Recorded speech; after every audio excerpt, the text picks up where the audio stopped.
초대교회는 참으로 하나님께서 놀라운 성령의 기적을 보여주셨습니다.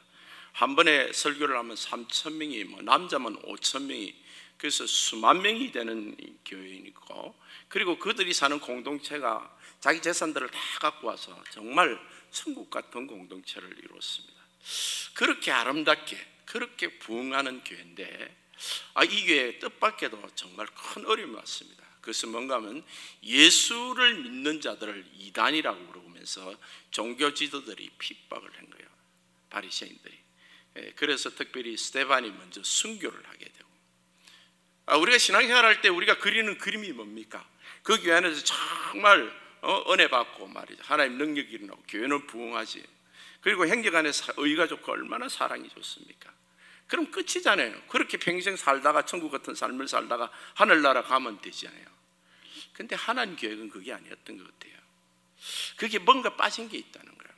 그래서 성경에서 말하는 이 초대교회 중에 예루살렘 교회보다도 안디옥 교회를 더 하나님이 높이 쓰는 이유는, 예루살렘 교회는 자기들끼리 모여서 우리끼리 재밌게, 우리가 평안하고 행복한 교회. 요즘 행복한 교회를 지향하는데, 그렇죠, 교회는 행복해야죠. 교회가 그냥 다투고 그냥 이상한 제약이 물결이 들어오고 그러면 안 되잖아요. 근데 행복해야 되는데 행복한 데서 그치면 안 됩니다.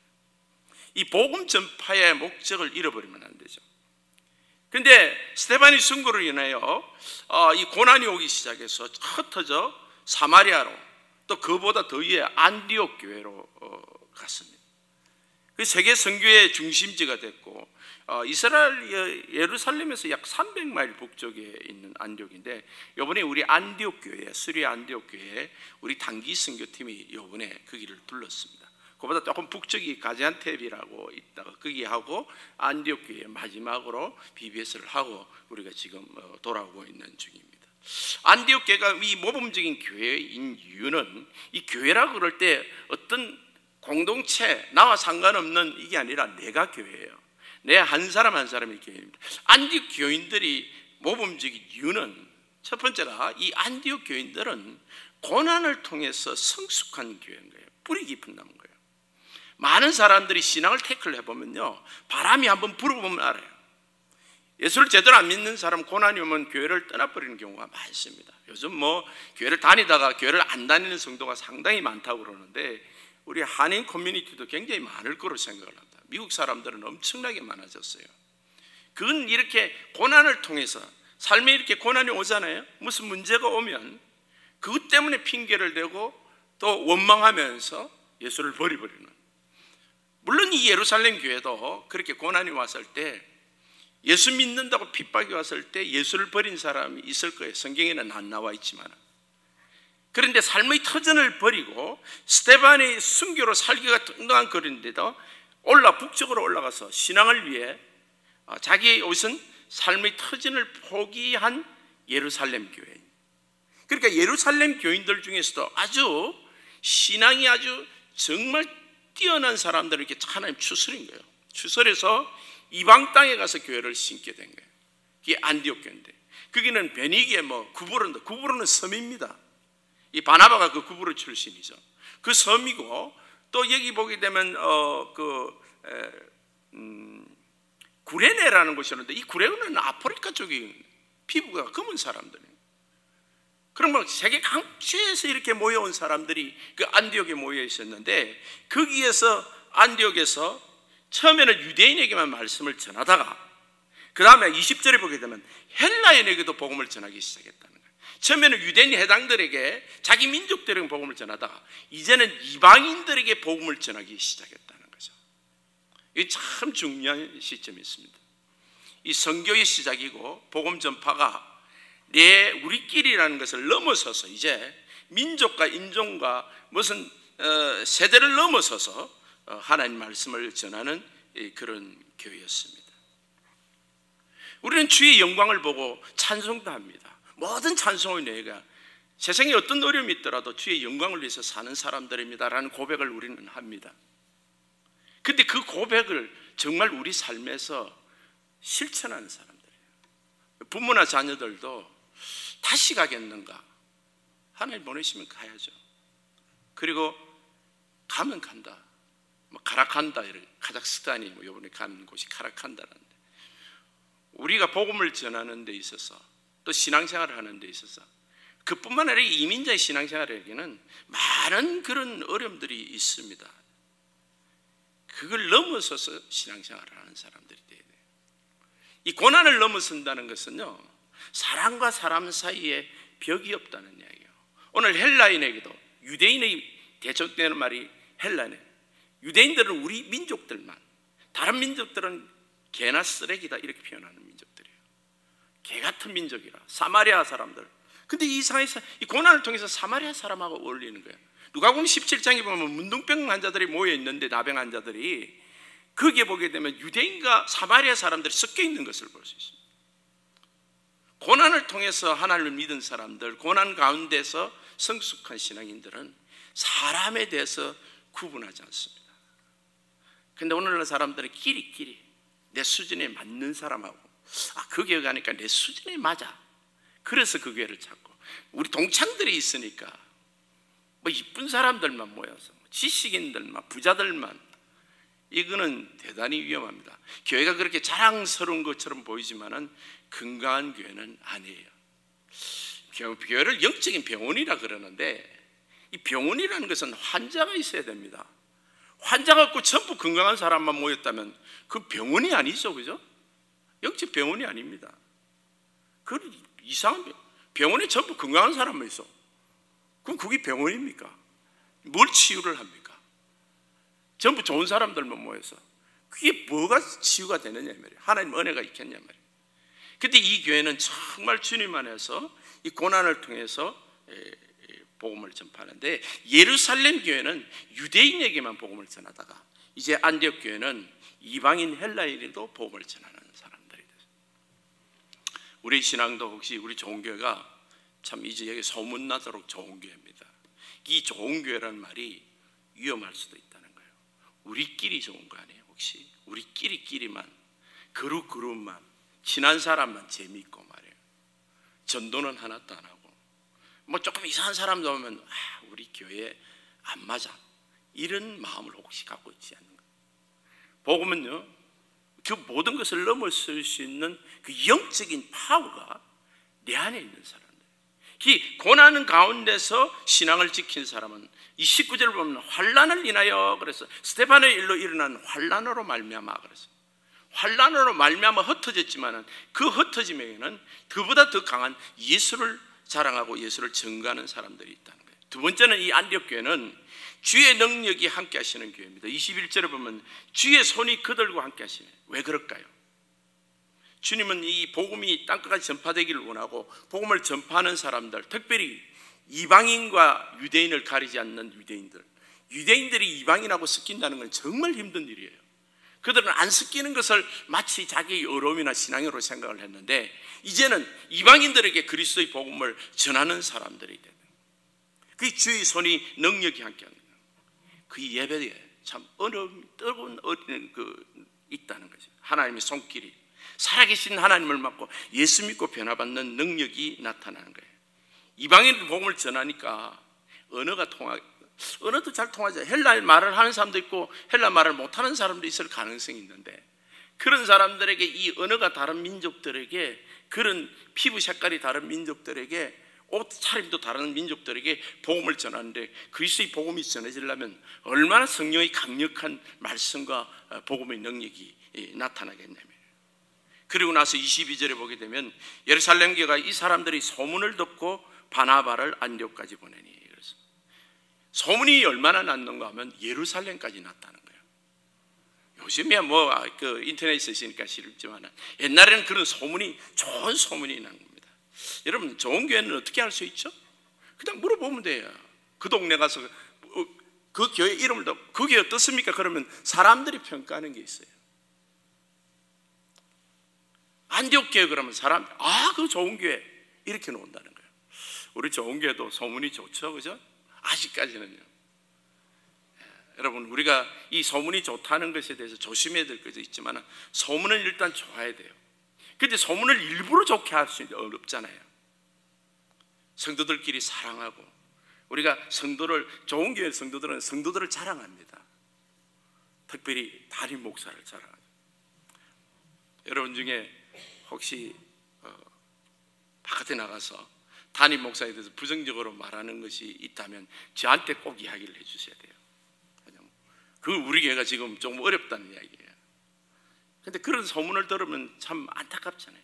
근데 하나님께서 우리에게 정말 교회에 대해서 좋은 소문을 들고, 좀 웃은 이야기지만은 우리 교인들은 여기 와서 미국 와서 예수를 믿은 사람들은 다른 데를 가본 적이 없는 거예요. 그리고 부흥회도 뭐 우리 교회에서는 크게 많이를 하지 않으니까. 그래서 한국의 유명한 목사를 이야기를 하면 목사님, 그 목사님 누구예요? 그러는 거예요. 아니 세계적인 목사님인데도 모르는 거예요. 그래서 어떻게 그걸 모르냐고 그러면 저는 김바울 목사밖에 모릅니다 그러더라고요. 근데 마음에 좀 기분이 좋더라고요. 거네요. 근데 자기 아버지를 미워하는 자식이 훌륭한 자식이 될 수 없잖아요. 아버지가 잘나고 못나고 그런 차원이 아니에요. 자기 집의 어른을 미워하고 나는 아버지같이 되지 않겠다 하고 훌륭하게 되는 자녀는 있기는 있더라고요. 훌륭하다라는 표현보다는 세상적으로 출세한 변호사, 의사들은 아버지를 미워해서 모인 집단들도 있더라고 보니까 이 세대들 가운데. 근데요, 그 결론을 말한다면 그건 돈은 잘 벌고 좋은 직업은 갖고 있을는지 모르지만 행복한 성도는 아니에요. 행복한 성도는 가정에서부터, 교회에서부터 그 영적인 지도자에 대해서 정말 이렇게 행복한 마음을 갖고 있습니다. 그건 억지로 만들 수가 없습니다. 좋은 소문은 나게 돼 있죠. 그래서 예루살렘까지 거기는 좋은 소문에는 좋은 일꾼이 또 있습니다. 22절 보면 바나바와 안디옥을 보내니, 바나바를 안디옥까지 보낸다. 바나바는 예루살렘에서 아주 뛰어난 성도였어요. 사도는 아니었지만 그 사람을 안디옥까지 지금 보내는데, 그가 이르러 하나님의 은혜를 보고 기뻐하여 모든 사람에게 굳건한 마음으로 주와 함께 머물러 있으라고 하니, 바나바는 착한 사람이요 성령과 믿음이 충만한 사람이라. 이에 큰 무리가 죽게 더하여지더라. 이 하나님 교회는, 그 교회가 우리에게 헬라인에게 복음을 전하고 막 이방인들이 모여들고 보면 그 교회에 정말 실질적인 영적인 그 어떤 그룹들이 있다는 거예요. 기둥 같은 사람들이. 좋은 교회는요, 좋은 리더들이 그 안에 있습니다. 우리 새벽기도 오신 분들은 아침 일찍 나와서 교회 봉사하는 분들, 또 이렇게 좋은 성도들이 참 많은데요, 주님 안에서 23절에 보면 하나님 은혜를 그가 이르러 그랬습니다. 이제 여기다 바나바라는 그 좋은 지도자가 딱 한 사람 오니까 이 불결이 확 붙는 거예요. 하나님의 은혜를 보고 기뻐해요. 그게 은혜의 기쁨, 또 모든 사람이 굳건한 마음으로 주와 함께 머물러 있으라. 주와 함께 동행하라. 여러 가지 어려운 상황들이 거기에도 있었다는 것이에요. 그리고 바나바가 가면 거기에 가면 그 사람이, 그가 이러면 이 달라지는 거예요, 상황이. 그런 사람이 있죠. 그 사람이 가면 안 된 일도 되는 거예요. 근데 어떤 사람은 다 만들어 놓고 90% 만들어냈는데도 갖다 줘도 완전히 망쳐버리는 사람이 있어요. 사람이 중요한 겁니다. 지금 어떤 걸 보게 되면 사람들이 이게 참 그 아주 기본적인 그 1, 2, 3, 4를 모르는 케이스가 많아요. 우리 가정, 우리 인생 삶, 나라, 국가들 이야기를 할 때 보면 사람을 말하지 않고 자꾸만 환경을 말하는 사람들이 있어요. 환경이 그래서 그것만 바뀌면, 여러분 커튼 바꾼다고 그 안에 있는 사람이 바뀌나요? 여러분 커튼 바꿔서 침실 바꿔서 행복해지잖아요. 그래도 막 뜯어 고치고 막 정원 좀 고쳐봅니다. 그냥 그러면 행복해질 거더라고. 여러분 물론 그런 것도 좀 필요하죠, 문화생활에 있어서. 그런데 그건 근본적인 변화가 아니에요. 변화는 내가 바뀌어야 되는 거예요. 사람이 바뀌어야 됩니다. 사람이 잘 돼야 돼요.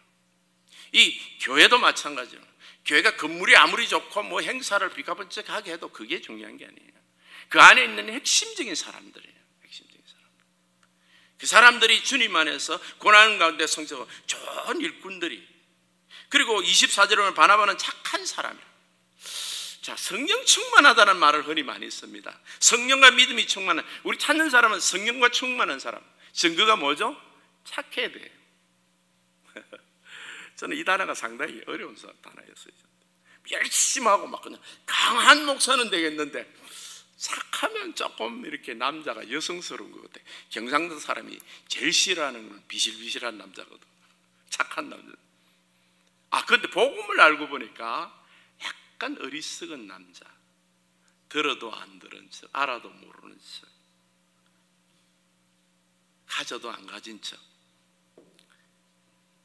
여러분, 부자라도 부자처럼 살지 않는 사람, 이런 거 지식인이라도 지식인 것처럼 자기를 드러내지 않는 사람들, 이런 것들을 여러분 착한 사람이에요. 이 착한 사람은 하나님의 은혜 때문에 주님으로 감동으로, 주님이 감동에 묶여 있는 사람, 이런 뜻이에요. 큰 무리가 죽겠다 하더라. 그래서 이 성령 충만한 이 착한 사람은 어떤 사람이에요? 교회를 사랑하는 사람이죠. 하나님의 은혜를 크게 받은 사람이에요. 바나바는 자기 밭에 있는 것을 값을 다 팔아가지고 사도들 앞에 두었다는 거예요. 물질뿐만 아니라 시간과 모든 자기의 모든 온몸을 주님께 드리는 사람들. 왜? 드려서 사람들에게 인기를 얻겠다는 게, 하나님께 받은 은혜가 클수록 많이 교회를 사랑하는 것입니다. 바나바는 son of encouragement 그랬어요. 이 살리는 사람이에요. 사람을 힘주고 세워주는 사람이에요. 끝까지 믿어주는 사람을, 가치를 인정하는 거예요. 우리가 어떤 사람을 사랑합니다. 다 하는데 그게 오래 가실라나. 특별히 한국 사람들 급하잖아요. 막 처음 만나면 막 불길듯이 막 좋다 해서 하다가 저 사람 법도 없이 살아요 이러다가 나중에 그 말이 6개월만 가면 없어지는 거예요. 여러분, 그거는 인간적인 교제예요.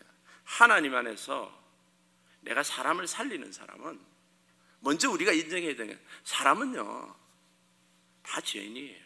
예수 없으면 쓰레기입니다. 근데 우리가 주님 은혜로 이제 주님 안에서 나왔을 때 예수님은 우리를 믿지 않았다 그랬어요. 요한복음 2장에 보게 되면. 그런데 끝까지 믿어주셨어요. 우리 속에 있는 것을 믿지 않았다는 거예요. 우리가 죄인인 걸 아셨다는 거예요. 제자들이 자기를 배신할 것도 아셨어요. 자기를 파는 가룟유다도 아셨습니다. 그런데도 끝까지 세워주시는 거예요. 갈릴리 호수에서 베드로와 그 7 제자를 찾아오셔가지고 끝까지 세워주는 거예요. 주님은 선한 목자라 그랬어요. 착한 사람이라는 겁니다. 사람이 착하다는 말을 들어야 돼요. 여러분, 아내가 착합니까? 여러분, 남편이 착합니까? 어떤 성도를 보면 저 사람 참 착한 사람이다 라는 평가가 성령 충만하다는 말보다도 더 앞에 있다는 거예요. 여기서 여러분, 우리가 이중적인 그 모습을 가지면 안 됩니다. 많은 사람들이 겉으로 나이스하고 착하고 사람들에게 그래 평가를 받는 사람을, 저는 또 이렇게 성경 공부할 때, 세가적 성경 공부할 때 그 사람이 제일 악인이라고 이야기를 합니다. 제 예를 들어서 겉으로는 정말 내 중심이 그리스도께 붙들린 사람, 그리스도께 붙들린 사람은요 꼭 하나만 이야기하면 돼요. 부부싸움해가 절대 안 이깁니다. 부부싸움해갖고 막 이기는 사람은요 악한 사람이에요. 그건 절대 착한 사람 아닙니다. 자기를 죽일 수 있다는 거예요. 가장 가까운 사람에게 자기를 죽일 수 있다는 거예요. 왜? 사랑하기 때문에. 이 가정을 사랑하고 이 공동체를 사랑하면요 다투지 않습니다. 이 다툼이 있다는 것은 이 착한 사람의 범죄에서 떠나는 거예요. 너희가 나를 따르거든 자기를 부인하고 자기 십자가를 지라 그러잖아요. 그러니까 여러분, 신앙생활 할 때, 신앙생활은 사실은요 그렇게 거창한 거 아닙니다. 말씀을 많이 하는 거 아니에요. 딱 하나를 정해야 돼. 내가 정말 착한 사람 돼야 되겠구나. 그것만 되면 돼요. 덧세지 않은 사람. 저는 굉장히 어렵습니다. 지금도 목사니까 아무래도 이렇게 말을 많이 하고 주장을 많이 하는 건데, 가정에서나 또 아빠로서나 또 목사로서 착한 목사가 돼요. 착한 목사. 주님 안에서 정말 그게 외식하거나 남에게 보이기 위한 것이 아니라 정말 중심에서 죽어놓는 사람들. 남자들 보게 되면요 참 가능성이 굉장히 높은데 요 조그만 것이 안 되는 거야. 여러분, 흔히 이들 이렇게 마귀는 디테일에 있다 이런 말이 있죠. 그 조그만 것이 조그만 것이 아닙니다. 거기에 그 뿌리가 다 있는 거예요. 나는 큰 거는 잘하는데 조그만 걸 못한다. 큰 거 잘하지 마세요. 조그만 거 잘하세요. 어디요? 아내한테 지는 남편. 물론 복음적인 것은 질 수 없죠.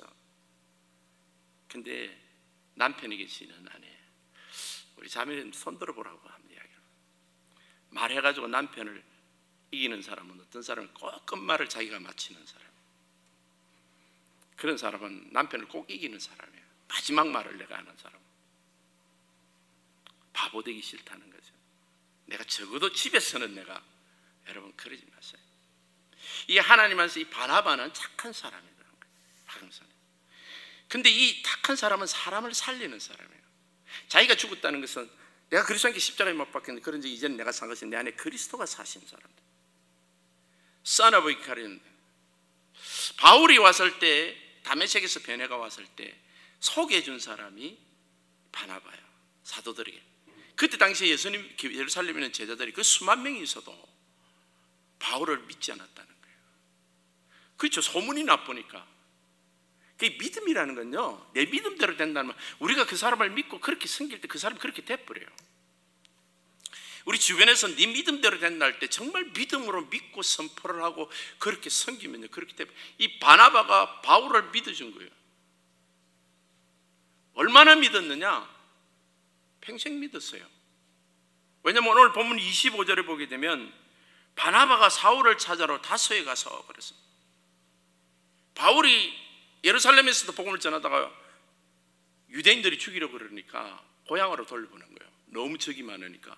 거기서 10년째 13년간 성경에 보게 되면 어쨌든 왔다 갔다 했는지 몰라도 거기 12년째 13년간 있었던 걸로 거기 참 오랫동안 기다렸죠. 그죠? 근데도 끝까지 그 사람을 생각하고 세워줘야 되겠다고 생각을 했던 사람이 있다는 거예요. 그리고 그 사람은 은사가 크다는 것도 알았던 거예요. 그래서 오늘 보니까 26절에 보게 되면 만남에 안디옥에 데리고 와서 둘이 교회 1년간 모여 큰 무리를 가르쳤고, 거기서 제자들이 안디옥에서 비로소 그리스도인이라는 일컬음을 받게 돼요. 1년간 모여서 큰 무리를 가르쳤다. 안디옥 교회가 대단하지 않습니까? 예수를 핍박하는 사람을 자기 선생으로 모십니다. 왜 그렇게 믿을 수 있나요? 자기도 옛날에 예수를 핍박했던 사람이고, 내가 악인이었지만 예수 믿고 변했다는 것, 예수 믿으면 변할 수 있다는 것, 그리고 바울이 예수 믿고 변했다는 것을 인정하는 거예요. 우리는 이상하게 예수 믿고 변했다는 것을 잘 인정 안 해요. 옛날에 그 사람이 그랬다라는 이력서 갖고 많이 덜먹입니다. 그 사람 과거가 그랬다는 등 예수 믿고 변했거든요. 지금 새 사람 됐거든요. 근데 그걸 받아들이지 않아. 물론 오늘날 복음의 능력이 약해서 예수 믿고 변하지 않는 사람이 많아서 그럴 가능성도 있지만은요, 정말 예수 믿고 변한 사람은 믿어줘야 돼요. 근데 바울은 진짜 변했거든요. 근데 13년 만에 데리고 오는 거예요. 끝까지 믿은 사람. 그게 바울의 인생에는 바나바가 없으면 안 되는 사람이에요. 안디옥 교회는 그런 지도자가 있었고 그런 믿음의 사람들이 있었다는 거예요. 오직 예수 이름으로만 말하는 사람. 바울이 있는 집을 제가 가봤습니다. 이 다소 지역에. 특히 그 동부 남쪽에 해변가 쪽에 있는데 우물이 있더라고요. 그래서 제가 이름이 바울이잖아요. 그래서 내가 물을 한 컵 먹으면 내가 성령 충만하겠다 싶어서 바울의 우물이라고 했는데 물을 한 바가지 떠올렸는데 물이 너무 더러운 거예요. 그래서 안 먹고 왔습니다. 그게 참 안타깝는데, 그래서 죽으면 죽으리라고 막 먹고 와야 내가 또 성령 충만. 물이 너무 더럽더라고요. 그런데 거기 보니까 바울의 집은 제법 잘 살았던 것 같아. 집이 이렇게 보니까 그 지역에 유지였고 로마 시민권을 가지고 있었던 사람. 마지막으로 안디옥 교회는 칭찬 듣는 교회입니다. 26절에 보게 되면 그리스도인, 작은 예수란 뜻이에요. 크리스찬이란 말은 리틀 크라이스트란 뜻이에요. 예수 닮았다 저 사람. 참 대단하죠, 그죠? 그게 어떤 사람에게 듣는가요? 유대인들 민족이 아니라 거기에 있는 이방 사람들에게 듣더라는 거예요. 이게 참 중요한 거예요. 예수 믿지 않는 사람들에게도 예수를 믿으려면 안디옥 교회처럼 믿어야 된다라는 소문이에요. 우리 좋은 교회가 사실은 그런 신앙생활을 하는 사람들이 많이 모여있기를 바랍니다. 정말 우리가 소문이 좋다고 하는데 우리끼리 하는 소리인지 정말 우리 좋은 교회가 그리스도로만 자랑하고 그리스도만 로 하나 될 때 정말 칭찬받는 교회. 그리고 나서 27절에서 30절을 보게 되면 예루살렘 교회에서 천하 흉년이 일어나서 예루살렘 교회가 자기 모 교회가 경제적으로 어려운 거예요. 그렇게 말해도 흉년이 되니까 헌금이 확 줄어들고 말이에요. 불경기가 오니까. 그러니까 이 안디옥에서 돈을 모아가지고 예루살렘 교회를 돕는 거예요. 그러니까 안디옥교회는 여러 어려운 교회를 돕고 자기의 모 교회 예루살렘 교회도 돕는 그런 교회고, 이 구제와 사랑의 손길을 멈추지 않는 거예요. 말만 예수가 아니라 정말 사랑의 그 손길을 가지고 이웃을 돕고 형제들을 돌보는 그런 칭찬 듣는 교회인 것입니다. 사랑하는 성도 여러분, 우리가 선교를 지금 하고 있습니다. 이 선교를 하고 있을 때 주의 능력이 나타난 이 교회가 좋은 소문이 나서 정말 고난 중에서도 이렇게 성숙하되 우리가 그리스도의 사랑을 증거하는 그런 손길이 우리 한 사람 한 사람이 돼야 됩니다. 주님의 꿈은 뭔가 하면 나예요. 내가 주님 안에서 정말 그리스도 닮는 사람이 되는 겁니다. 그리스도를 닮는다고 그럴 때 그냥 행동이나 말을 흉내내는 것이 아니라 우리 삶 전체로 그리스도의 향기고 그리스도의 편지로 나타나기 위해서는 우리에게 능력이 있는 것이 아니라 우리가 예배를 통해서 주님의 그 그리스도의 능력이, 그의 지혜와 어려움과 거룩함과 구속함이 우리에게 나타나서 살아계신 하나님을 우리 삶으로 증가하는 그런 성도님 되셔서 정말 이 모범적인 교인의 모습으로서 이 땅에 그리스도의 향기를 드리는 우리 성도님 되시기를 예수님 이름으로 축복합니다.